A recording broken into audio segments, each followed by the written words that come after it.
YouTube, it's me, Katie, and welcome to the video. Although you see me looking super cute taking thumbnail photos, do understand that I clean up very nicely, but it takes a minute. So today, I need to get myself as ready as you see me here.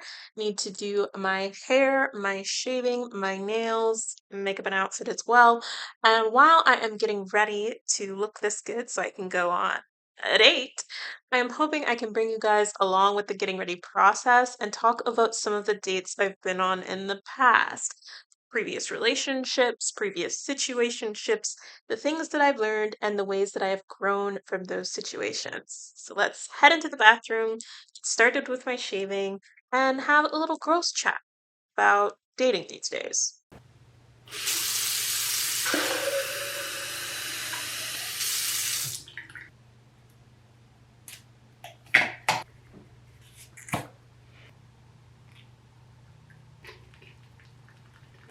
So the first antagonist, I guess you could call it, in my story would be my ex-boyfriend. He and I dated for a good long while. We knew each other for a total of 4 years, but our official together relationship was about 2 of those 4 years. He was one of the first people to ever really show any romantic interest in me, and definitely the first to pursue me as hard as he did, and basically the first everything else too. He was around in the days before I started growing my beard. We had our ups, we had a lot of fun. Our first year in particular was great, but as I'm sure you might guess from us no longer being together, we also had our fair share of downs. I learned a lot being with him. I mean, it was an environment to cultivate learning. It was my first relationship, and it was just, you don't know until you know.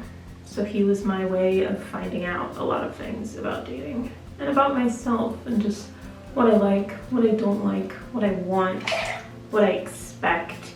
Because he was so willing to pursue me, I was able to, I don't want to say it this way, but it was the case, to get whatever I wanted from him as far as our courtship and our dating experience went early on.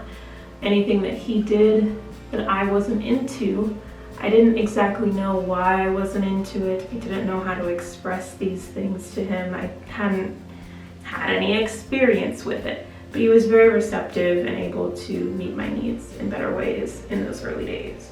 And through him meeting my needs, I ended up learning a lot about what my needs were.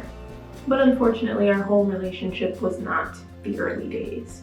Eventually, as couples do, we started to disagree, we started fighting, and the disagreements grew in severity and compounded onto each other until we reached a point where what had been said and what had been done was just not able to be unsaid or undone anymore. And I felt it was best for us to go our separate ways at that point.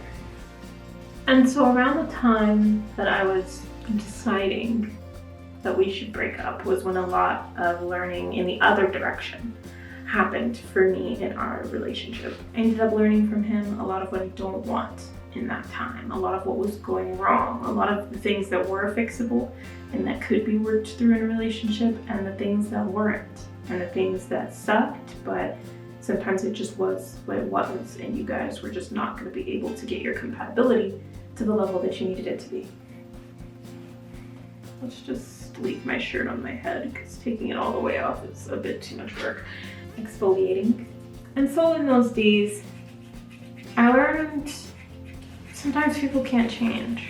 Or sometimes the way that you need them to change is not even a way they're interested in changing. Sometimes the patterns that you have held for the past however many 20, however many 30 some odd years you've been alive are just a bit too cemented for you to be able to get rid of them or alter them in a way that your partner might need you to.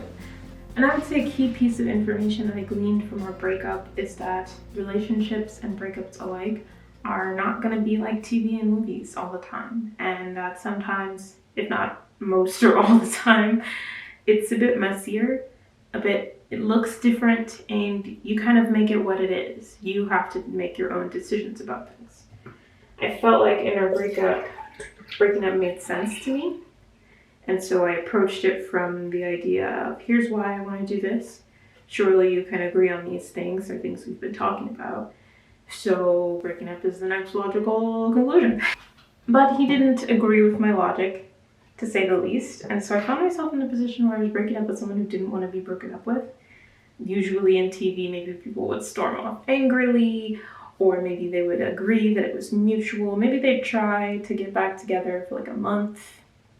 But then eventually it would end, and we would all just go our separate ways, and that was just not the case with my ex. Trying to keep things vague, to be respectful of his privacy. He did not ask to be blasted on the internet, so not giving too much information away here, but basically, I had to learn, not only in our breakup, but just throughout the relationship, I had to learn that I am who I still am, emotionally stunted. There's just certain emotional thresholds that I could never quite cross.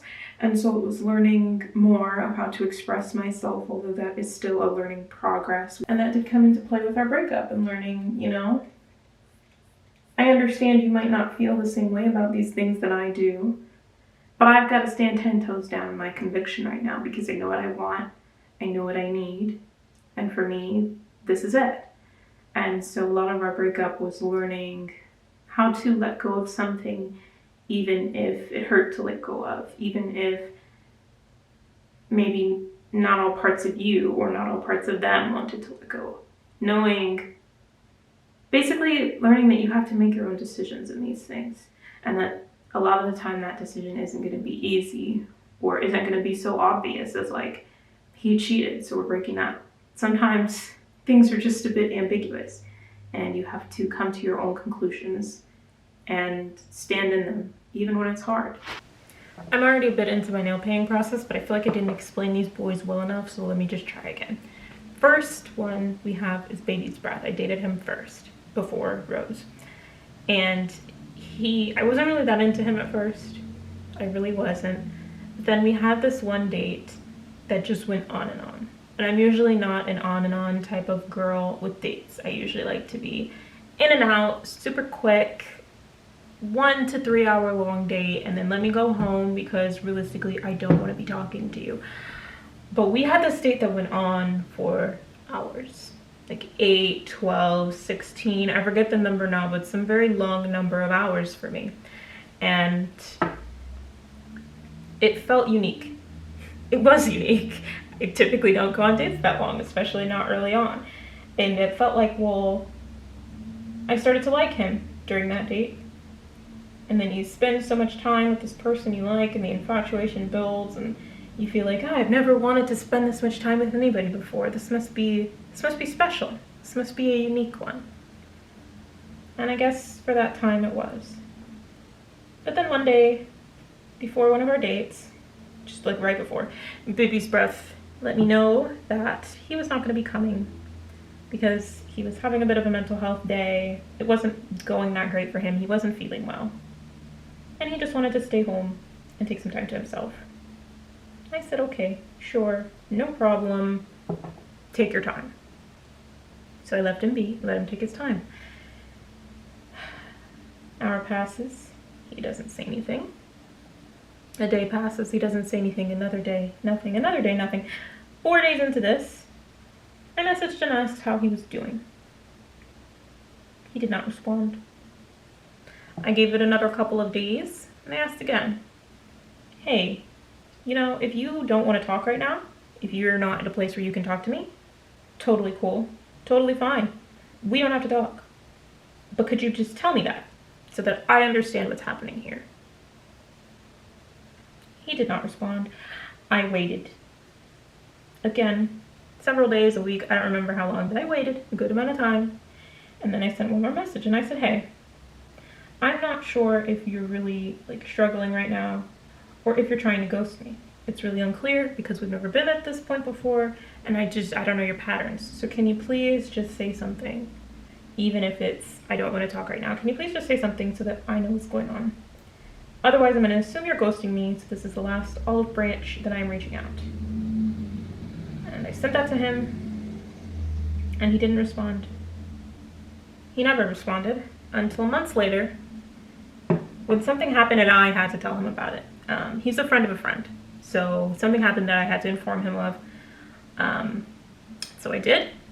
And this is when he kind of like went overboard with talking to me about this thing, and that we talked about it, and then like I expected the conversation to be over, but he kept going. He kept trying to be nice to me. He was asking me how I was doing. He called me to check in. And so eventually I got to a point where I was like, are you trying to try again with me? Is that what this says? To which he confirmed it was.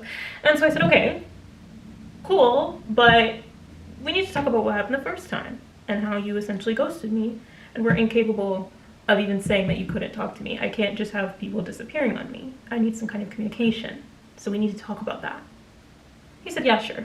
You know, we were about to go to bed, but I'm like, he said, I'll call you tomorrow and we can talk about it. Tomorrow came. Tomorrow went. He did not call me. And, you know, it got to a point where I had to accept that he was not able to have this conversation for whatever reason. And obviously I had to let that go, because I can't make you behave in the way that I need you to behave. You kind of just have to do it. And if you're not able to do it, then I can't really save you. Like, I can't. This is super cute. I basically can't be with you. So Baby's Breath and I ended things because he couldn't do what it took to begin things. I was fully ready to start again with him. I told him exactly what he needed to do to start again with me, and he just was incapable of doing it. He just couldn't or didn't want to. Whatever the case was, I didn't care. If we can't talk about this, we can't talk about anything. That's how I felt. So then after Baby's Breath, took a little break, went around, ended up meeting Rose. After Baby's Breath, I ended up meeting Rose, and he was different. He was a race I had not dated yet at that point. I don't really try to date or not date any particular race. It just hadn't happened. And I was a race he hadn't dated yet. So we chatted about that a little bit. It was kind of like a funny little fun fact about us. Funny little thing. It wasn't like a big deal. But he ended up being really sweet. We connected a lot. I liked him. He liked me. And again, we got to the situation where after the second or third date, I felt like I did with Baby's Breath. I felt like I like him, he likes me. Nothing ridiculous has happened yet. We've talked about what we want and we want the same things. Like, we're good to go. And we had talked a little bit about our values, religious, political, all of that. We talked a little bit about it when we were still in the texting phase. So by the time we were making it to a date, I was thinking we were like all good, on the same page. Spoiler alert, not so much.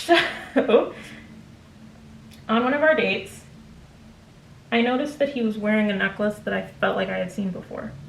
And so I'm like, hey, do you always wear that necklace? He goes, yeah, I do. And I'm like, sick. Why? And it ended up being a necklace that was a pillar of one of his religious beliefs. And I was like, oh, well, you must be pretty dedicated to that particular belief. And he was like, yeah, I am, obviously. And he showed me that he had a tattoo of this belief as well. Now here's the thing. For his religion, tattoos are not allowed, as they are not allowed in many religions. Lots of other things that he was doing were not allowed. So I was like, okay, he's dedicated to this, but he might not be the most devout person because he's really just not following a lot of the rules. So I asked him, I said, I don't believe in that. Is that a problem for you? I mean, he was like, no, it's not a problem. I don't care that you don't believe. But the further we got into that conversation, the more that we talked about it, the more it came up, the more we realized, yeah, it is a problem. Look at my little heart. You can't see it. Should I add a French to it? I think I should. I'm gonna do it. That is so cute. Oh my days. I love that. Oh, I need to do this again someday. That is so cute. Okay. Rose, yeah, the more that we talked about this, the more we realized we were actually not on the same page, and that he was really dedicated to this religious idea of his. I was not, and that he was not okay with that. And so ultimately, by the end of that date, he had decided that he just couldn't see me anymore because of this disagreement. Or because of this, it wasn't a disagreement, but because of this thing that we didn't agree on, this belief he held that I didn't.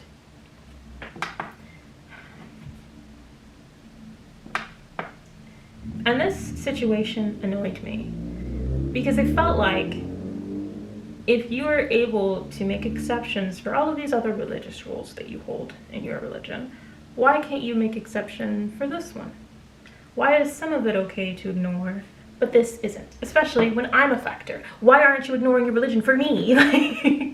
And it was kind of a similar sense with baby's breath, and then I felt like, why can't you have this conversation for me? Why can't you do this one simple thing? That's how it felt.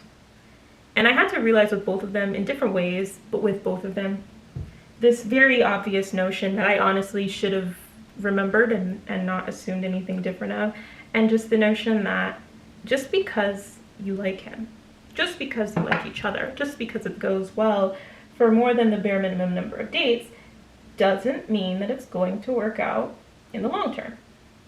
Someone being nice to you and having generally just the same ideas about life as you, the same values and the same general beliefs, is the bare minimum. And although I had found it very hard to come across up until this point, although I had gone on so many first dates and had so many chat conversations that never went anywhere, although I was finding it incredibly difficult to pass the threshold of the bare minimum, that didn't make it any less of the bare minimum than it was. These boys, Baby Breath and Rose, being nice to me didn't mean that we were destined to be together.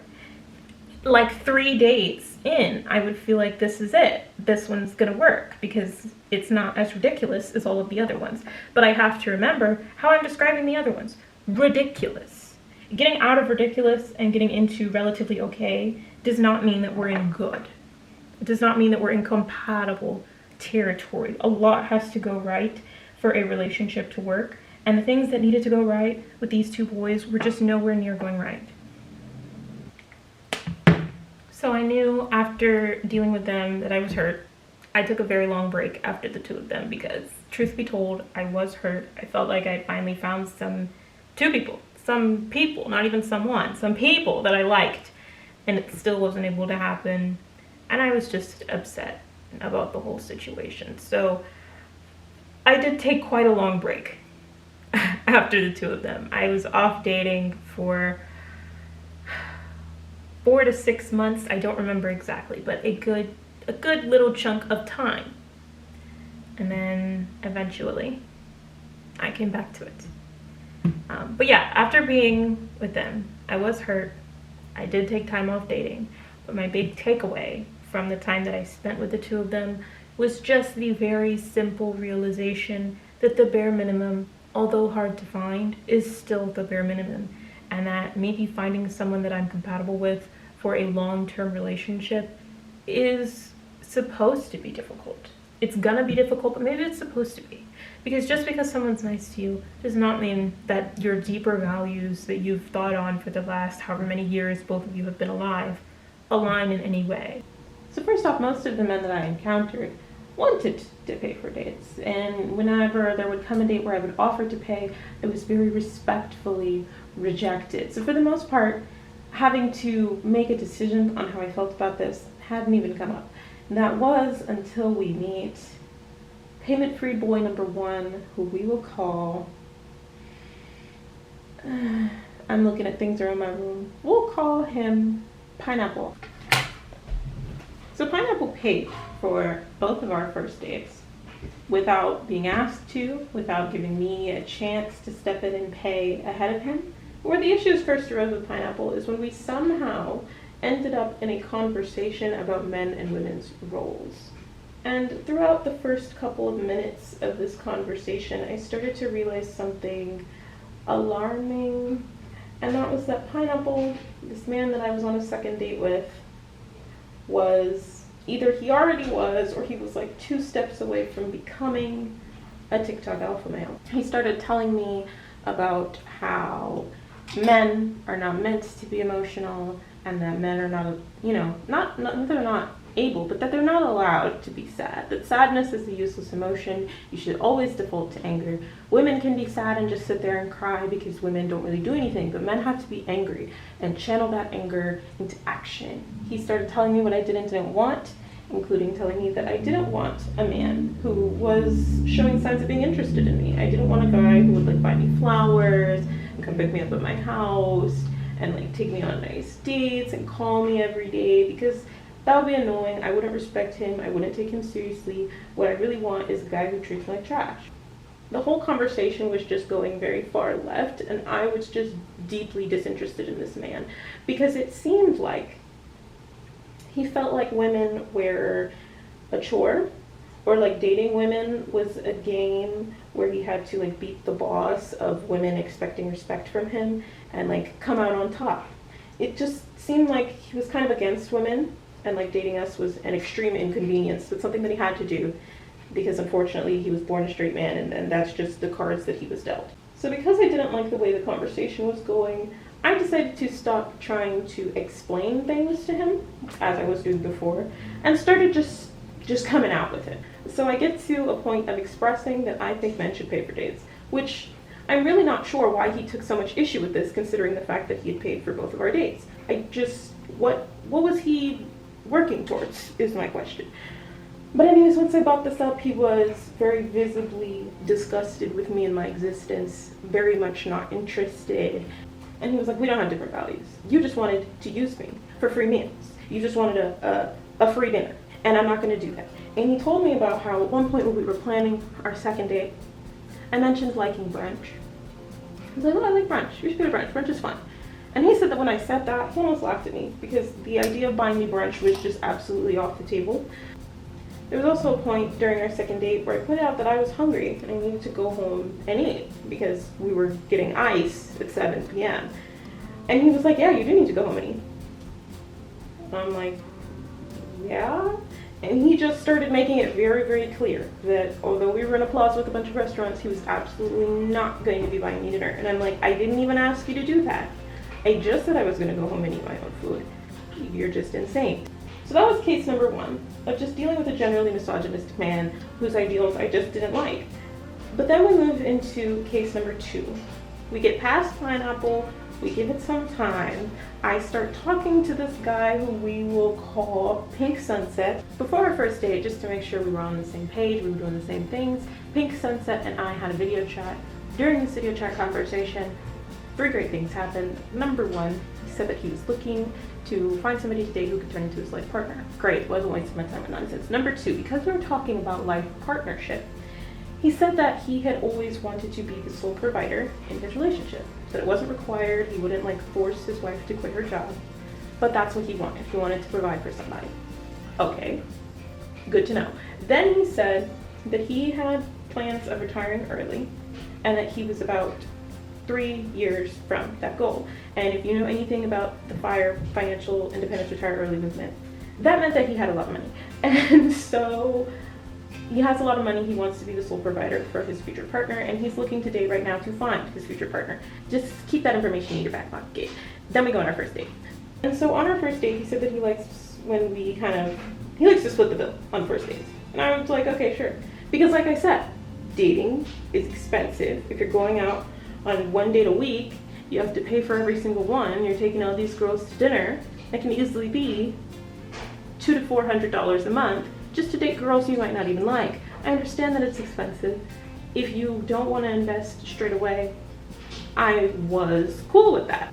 Me and Pink Sunset leave. We decide the date went well. We're planning another, and while we're in the planning process, I get laid off from my job. After getting laid off, I informed Pink Sunset that unfortunately, I don't have a source of income. I don't know how we got into it, but I ended up bringing up the idea that I like men to pay for dates generally, and that I was wondering, what were his thoughts on that? Where were we going with that? His general conclusion was that he doesn't like to pay for dates.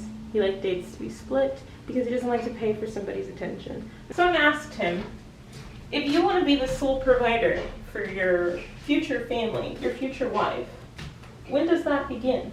Because if it's not during the dating stage, like at what point will you start paying for things? When does it become, we're no longer splitting and now I'm covering you? His answer was once he and his partner move in together, then he would be comfortable with splitting things. So I asked, if you're dating the kind of woman who wants to pay for dates, which in my experience, I have friends who want to split dates or want to pay for their partner. The reason is usually that they feel like it's not fair to ask somebody to pay for them, and that they want to like contribute to the unit, that they don't want to feel like they owe anybody anything, stuff like that. If you're with a woman who feels that way and wants to pay for dates, why magically once you move in together would her opinions change? I also said that dating until a point of moving in together could take a year, if not more, for me and my standards. And I don't really feel a need to wait a year to get treated the way I want to get treated. I want a man to pay for my dates. I don't really see why I have to wait a year for you to start doing that. And it would feel resentment in me, because it's basically like I'm having to earn the relationship that I want rather than just being able to enter into it. I don't want to wait a year for you to start doing that. So we'll just not date you. Like, we just have differing desires, and that's fine. I've always thought of this issue in terms of what's morally right and wrong. It's right for men to pay for dates because they should be courting women, or it's wrong for women to expect men to pay for dates because that's not fair. But I'm realizing that's not really the best approach, and I should go more for just what I want. There's no right or wrong way to live your life as long as no one's getting hurt. I don't hold any hard feelings towards Pink Sunset. Pineapple's kind of weird, but I just don't have the energy to care about him enough to hold hard feelings. I just think that these situations could have gone a lot better had I known what I was getting myself into with them, and had I had a bit more of a solid opinion of what I wanted from a man. And now I know I want guys to pay for dates. It's chivalrous to me. It shows that you care about courting me. If you can't do that, I feel like you don't care about courting me. Regardless of your opinion on the matter, that's mine. That's what I'm looking for. And I'm not willing to wait until whenever you decide that I'm good for it to get that. Alrighty then, guys. How do you feel about these boots? I love them, and I think they're going to be super cute. I don't know if you see my outfit. Here, have a look. It's this lovely skirt. It's actually a dress. It's lovely maxi skirt and this brown sweater. I'm thinking the boots will give it life. But in any case, my date is on his way, and I haven't even packed my bag yet, so this is gonna have to be the end of this video. I want to thank you guys for joining me, for getting ready with me. I hope you had a good time. There's a lot that happened in my dating life in the past 2 years. I have had to really affirm to myself through seeing the situation that leaving my ex was the best thing for me. I had to learn from Baby's Breath and Rose that the bare minimum really is just the bare minimum, unfortunately, and just because it's going well doesn't mean it's gonna work. And I had to learn from Pink Sunset and Pineapple that having differing values, beliefs, or preferences from someone doesn't make them wrong, you right, or any other combination of the two words. It just means that they're different, and that's okay. And that if you're gonna date successfully, you just need to do so in a way that lets you find the person who matches up with you. Such as my date tonight, or at least it seems that way so far. We're still pretty, not that early, but we're kind of early into things. It's only been about 6 weeks. At the time that I'm filming this, when I upload, it'll be a little more, if it continues to go well. But I'm excited about it, and I'm excited to see where this takes me as far as the lessons that I will learn or the new partner that I will have. We'll just have to see. It usually ends one way or the other, so. There are lots of other guys who I could mention, lots of other situations that I did not get into. So if you guys want to see more, please leave a like, a comment. Let me know what was your most disastrous dating story. What was your biggest lesson in dating? How has dating gone for you so far in 2023? And what do you look forward for in your dating, single, married, etc. kind of life? And thank you guys so much for watching. I hope you enjoyed this video. I hope you got a little something from it, and I will see you in the next one. I've got more getting ready to do, so this is bye-bye. and toodaloo. Click on some of my links as they appear on the screen.